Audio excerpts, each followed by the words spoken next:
예, 아고라에서 오신 분들은 아시겠지만 아고라 시절부터 저는 사실 셀트리온 거의 저격수에 가까울 정도로 셀트리온 분식의 문제에 대해서 여러 번 지적을 했었고요. 물론 이제 문제가 터지고 나서 저희 경고 후에도 많이 올랐죠. 저는 사실 경고하던 중에 2013년 주가 조작 사건이 터진 후에 그때 사실 끝나는 줄 알았습니다. 왜냐하면 제가 본 모든 작전 세력주는 주가 조작 사건이 터지면은 다 끝나거든요. 보통 이제 대표가 구속이 된다거나 작전 세력이 검찰 조사로 받거나 그렇게 해서 끝나는데 셀트리온을 너무 제가 과소평가한 거죠. 왜냐하면 새누리당 시절부터도 정치권과 인맥이 대단히 끈끈했습니다. 그 기공식 때 참여한 정치인들을 보면은 새누리당 중진들이 대거 참여를 했고요. 많은 분들이 셀트리온은 지금 진보인 현 정부가 친하다고 생각하는데 그렇지 않고요. 그냥 정권을 잡은 그들과 다 친했습니다. 제가 볼 때는. 근데 저는 이때의 셀트리온이 죽지 않는 것을 보고 그때 무슨 생각을 했느냐. 그 이후에 제가 그 당시 주가가 한 3만원, 4만원이었나? 그래서 경고하다가 어느 순간에는 죽지 않는 걸 보고 어쩌면은 뭐 10만원을 갈 수도 있고 저는 되게 크게 불렀다 생각했거든요. 근데 뭐 결국엔 40만원 한번 찍었죠. 그러고 나중에는 제가 뭐 100만원도 갈 수 있다. 매집이 풀리지 않나.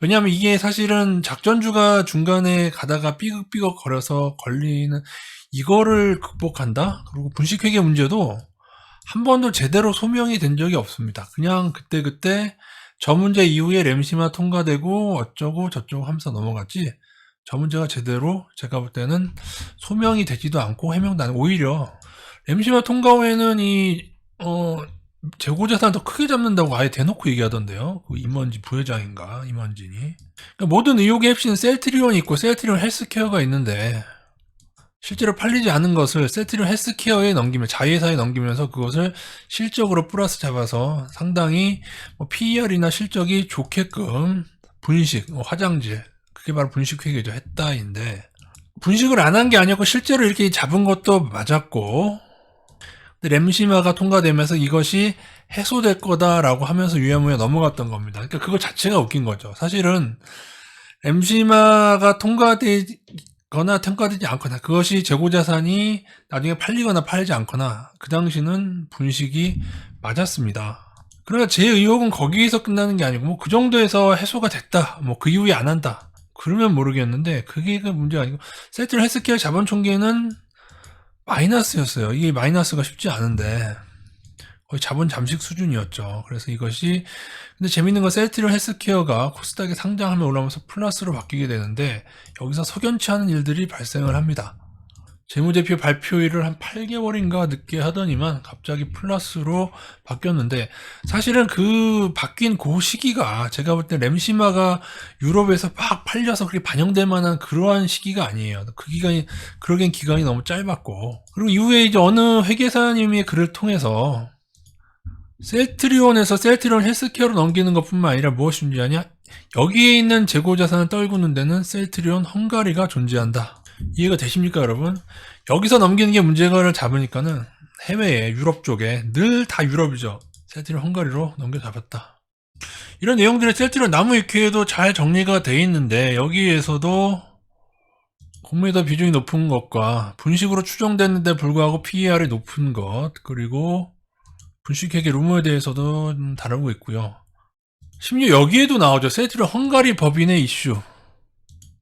이게 만화로도 나왔었네. 누가 이걸 만화로 이런 식으로 헝가리가 그러니까 재밌는 거는 그렇게 하고 나면은 다시금 어떻게 돼요? 셀트리온 헬스케어의 자본 잠식이 헝가리로 넘어갔더라고요. 이게 이렇게 그 당시 2020년 3Q에 헝가리 법인의 부채는 자본 잠식 상태이다. 이게 제가 볼 때 현재의 키포인트라고 보여집니다. 주가 조작 문제가 해결됐느냐? 아니요. 심지어 주가를 방어하기 위해 했다고 말도 안 되는 얘기를 했었고요. 매출 채권에 셀케에 넘긴 것도 그 당시 맞다라고 회사 측은 하는데 뭐 이건 관습적 어쩔 수 없다는 식으로 얘기했는데 이렇게 하는 데가 어디 있나요? 그죠? 재고자산 문제는 이것도 램시마 통과 후에 본인들의 이 기사에서 제가 이제 확인시켜 드렸던 건데 램시마 통과가 더 늘 수 있다는 이런 얘기를 하면서 셀트리온 헝가리 그러니까 셀트리온 헝가리뿐 아니라 다 유럽에도 있고 셀트리온 USA에도 있고요. 그러니까 이거는 한국에서 들키니까 어떻게 보면 외국계 법인을 자회사해서 똑같은 식으로 하고 있는 것 같습니다.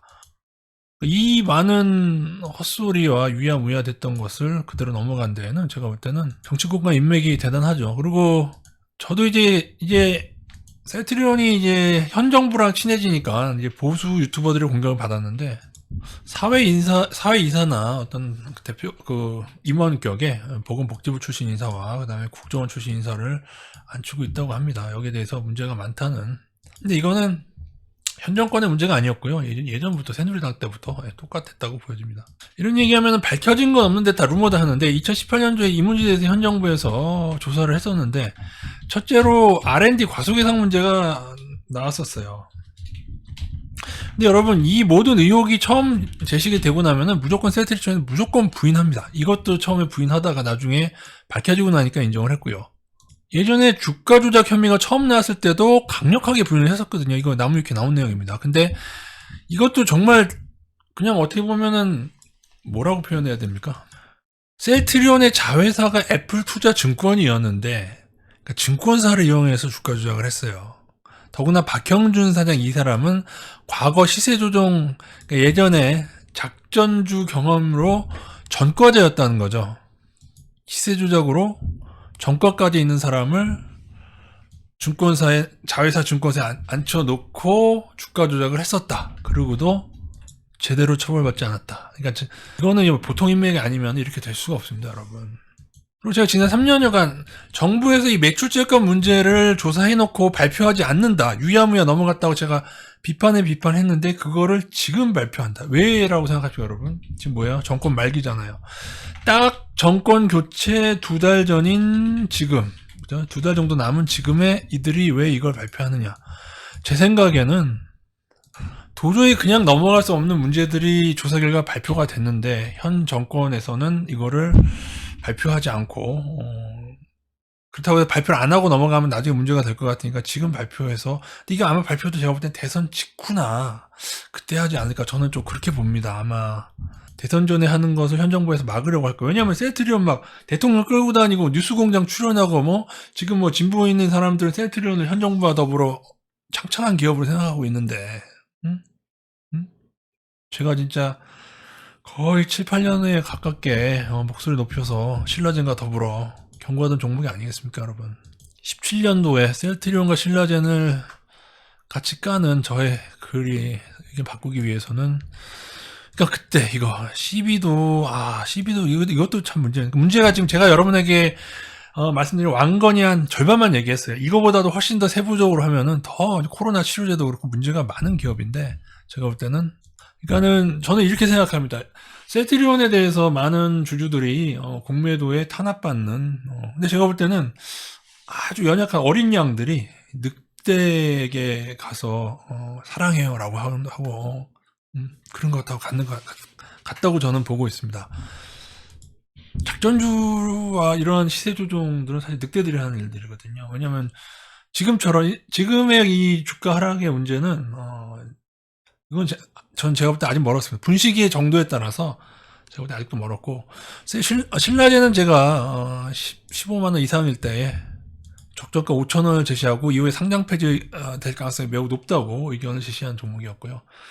그래서 결국에는 신라제는 무너졌죠. 먼저 무너졌는데 제가 셀트리온은 가장 나중에 무너질 거라고 예언했거든요. 근데 삼바가 더 나중에 무너지겠는데 어쨌든 제가 가장 나중에 무너지기라고 예언해드렸던 셀트리온 왜 나중에 무너진다고 생각했냐면은 이 정치권과의 끈끈한 인맥에서 웬만한 작전주나 세력주는 나가 떨어져야 될 일들이 큰 걸 겪으면서 그거를 유야무야 넘어가는 걸 보면서 제가 가장 나중에 근데 문제가 안 생길 수는 없거든요. 이런 식으로 헝가리에 넘기고 문제가 안 생길 수가 없는데 그래서 참으로 답답하다. 그러니까 이 셀트리온에 대한 이것도 내로남불입니다. 새누리당 시절 때의 문제를 현 정부에서는 더 문제예요. 제가 볼 때는 더 싸고 들어왔어. 대통령 막 방문해가지고 뉴딜 펀드로 막 지원해주질 않나.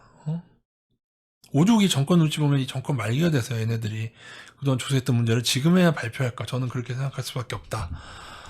이슈가 된 날이라 대충 설명드렸고요. 나중에 한번 너무 좀 중구난방이죠 내용이. 나중에 조금 제가 셀트리온의 문제와 제약주의 문제에 대해서 그러니까 여기에 대한 저 자세히 들어가면 이 제약주의 작전의 근원에 외국계 자본이 있습니다. 외국계 제약사들이 있고요. 여기 테마셋과 그리고 JP 모건도 월가도 좀 관련이 되어 있습니다.